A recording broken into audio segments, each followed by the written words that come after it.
Hi, this is Raymond from EVOffer. Today we come to China and there's a highland in here. So we will take a look in the whole thing, interior and exterior. Interior wise, the steering wheel, all of you know, it has changed it does not have any stock anymore. So if you want to do a turn signal, you just press on here. Yeah, and the other control is here as well, and it doesn't have the gear stock as well. So you either just drive it. Let me cancel the stock. Yeah, or it will show it in here when you start with brake. Yeah, you can see that there's an N, D, P, and it should be R here. R, P, R, N, D. Yes, here. Yeah. So the screen, the bezel is thinner. The screen is a little bit bigger. And if we look at here, and this interface, it looks the same, but you have the ventilated seat in here, you can see. Yeah. So if I want to have, this is ventilated and this is heated, and if I switch it here, it will become heated seat. So this is the switch here. And for the back, it is the same. Oh. Did we have this before? Yes. Yeah, so now it just have two sides, and in the middle you don't have the heated seat anymore. So this is something different from before. Yeah, and we'll go over the rear screen later. Yeah, but that's basically it. The ambient light can be set in here, I think. Where is it? Not here. Yeah, maybe in the... Yeah, here.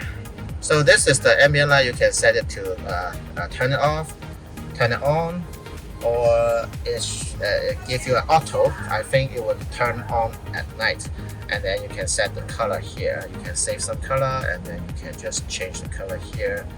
Yeah, so basically this is the new thing, the ambient light you can see in here. But other than that, the interface look just the same as before. Yeah, nothing new here. Yeah. So next we will look at the dashboard. The dashboard is a complete redesign. This one, some people say it's like an Alcantara, but it's not. It's more like a cloth, texture. So it's not Alcantara. Yeah, the fence is here, so it's just the same as before, but it's not look a lot nicer, to be honest. If you look at this portion. So let me turn on the ambient light and you can see the whole thing.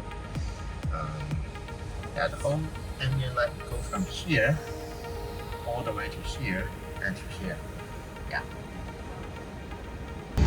Looking at the top, you can see this one is a redesign. So it's a touch. It's not a pressed button anymore. So I can just touch it and then you can just show it. Yeah, and of course you can switch the gear when you have the key and step on the brake, and then you can just switch gear from here. Looking at the steering wheel, this is the turn signal. You can just press it and then it will do the signal for you. And this one is a high beam, so when you're driving, you will press it, it will give you the high beam. I think it's pretty good because you no longer need to do this. It just takes time to get used to it, but I think touching this to do the turn signal is pretty good.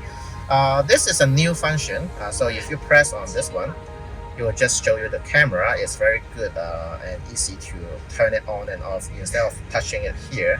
In the past, you need to touch it here, but now you can just touch it here. There's a shortcut here, which is pretty nice. Yeah, and you can use you can set the wiper in here as well. Yeah, the home is now in the center, so it's a lot easier to press as well. Overall, I think that the steering wheel is pretty good looking, but some people like the old logo in the airbag, but I think this one, it looks pretty nice as well. So now we will talk about the center console. The center console is a complete redesign. The wireless charging port is still here, as just as similar as before, but now you will place your key card here instead of here. So you can place your key card here and then you will recognize your car, you can drive it. So now let's look at this one.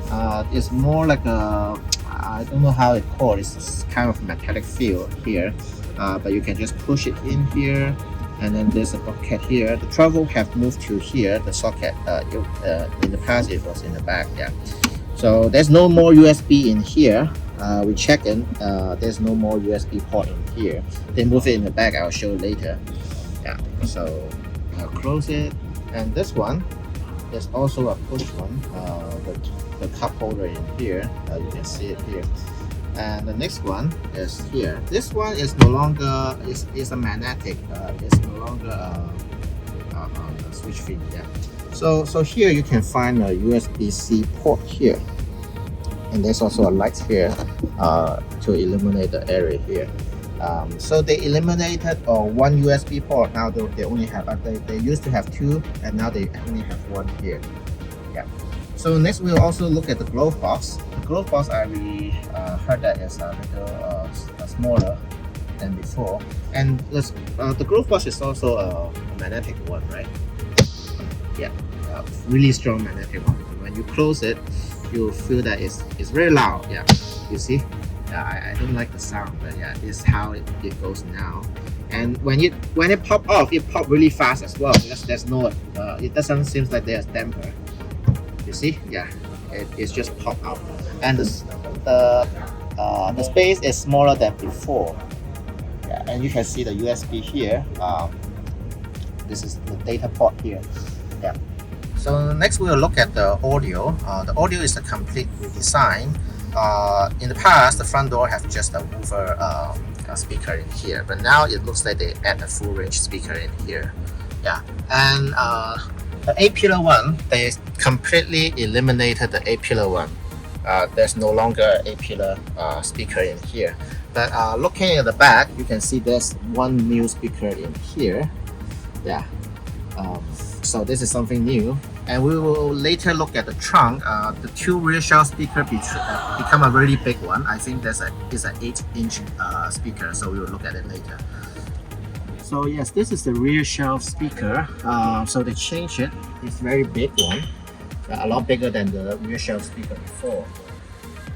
So next we will look at the rear console. The rear console, you can in the front you can lock the console so the rear passenger cannot touch it, but now we can touch it. So you can see the airflow. You can adjust it, or you can press it here, and then you will do different direction for you. It's pretty cool, and you can turn off, yeah, and turn on here, and you can set the airflow here. I think it's independent from the front, so you can set the airflow in the back independently. So the next one is this one. There's a passenger seat function. You can just move the seat front and back. So it's a pretty good one. So as you can see that they changed the heated seat. Before it was 3 seats, and now they only have 2. And there's no ventilator seat in the back, but they did when you look at the seat here, they look the same style as the front seat to just match the style, but they are not ventilated. Yeah. So next we will look at the music, and you can see you can just adjust the music and volume. We can do it in here. The air fan is here, by the way. So next you can just do the video, so you can do YouTube, Netflix, everything in the front. You can do it in the back now. People might wonder how the rear screen works, but maybe you already know how it works, because the Model S has the second screen in the back. So now in here we can have button, so we can just join the front screen if you want. But if you don't want it, let me try to go back and watch other thing, and it will work as well. So you can have the front and the rear playing different content. So we'll try to compare the Model 3 rear screen console with the Model S and X1. The Model S and X1 is a lot bigger screen, and unlike the Model 3, they have 3 different settings on each side. The Model S doesn't have it, so you just need to put it like this. So it's a little bit different, and then we can just set the airflow here. The UI is a little bit different, but other than that, it's pretty much the same. Yeah. And here, it's the same. You can set the heated seat and then close it over and then turn the passenger seat. Other thing is the same. Yeah. Just a little bit of difference. The air fans. In Model S and X, you can see the air vent come from top and bottom, but in the Model 3 it's below the screen in here. So for those of you who haven't tried it on the Model S, I will show you how the rear screen works. So there's a new shortcut here where you can set the rear screen. You can set the rear screen directly from here. So you can set all the things that we showed you before on the rear screen. And you can also set the audio source for here. You can set it to front and rear, and you can lock the display here. There's a little change in here as well. In the past, it's just it's not like this. It was just a pocket, and here now you can pull the pocket out, and then it will just it's a spring, and then you can just squeeze in more things in here, more stuff in here, and it's a new design thing as well. Another thing is that the rear door emergency wire, they added it, they have it in Model Y, but they never had it in the previous Model 3. And in Highland, they finally add the emergency pull wire in here. So you can just remove the cover here, and then you can have the emergency pull wire to open the door manually. So finally, we can look at the reading light here. It's also a touch instead of a physical switch. And the hook in here that has moved to the front. In the past, it should be around here. Now it's moved to the front. And next we'll look at the trunk. The trunk seems the same, and let me try to open the trunk for you. So now you can see they no longer have the outer light. They are all in the trunk here. One thing we noticed is that the trunk opens really low, a lot lower than the 2021 model. So to set it higher, let me try to set it higher. Okay. Yeah, so it's the highest already. So this is, you can see, is when it's fully open, my height is around in here.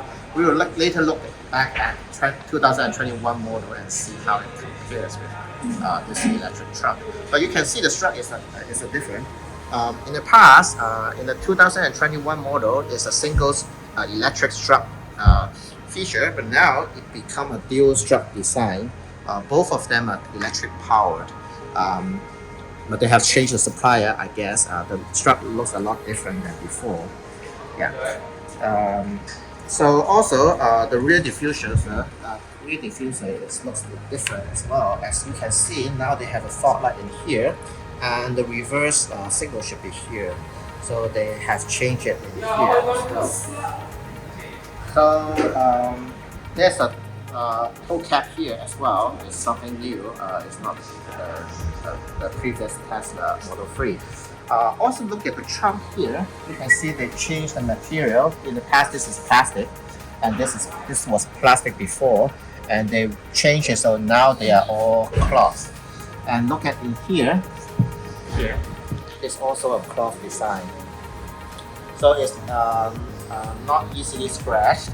It's more durable, I think. I like this very much for this new design. This we will look at the door. In here, you can see in the past they have a plastic, and now they are changing to cloth. So no more plastic in here. And you can see that there's a thing in here, and there's a tank like here, and then you can it will go into here. And this is a safety feature. I think when there's an accident, they do something. Finally, we'll look at the front. The front is also changed a little bit. You can see now you can add your white fluid in here, so you don't need to take out this piece anymore. And they finally add the active foot design to the rest of the world. In the past, this active foot design only appears in China, in the Model 3 inside China, not China built, but the Model 3 in China, they used to already have this active foot feature back in 2021, but now they are finally adding it to the rest of the world. But other than that, I think the space is similar. The front space is similar to before. Finally, we'll look at the headlight. The headlight is a complete redesign as well. It's look a lot sleeker and more cyber feel, I think, yeah. And it's also a matrix like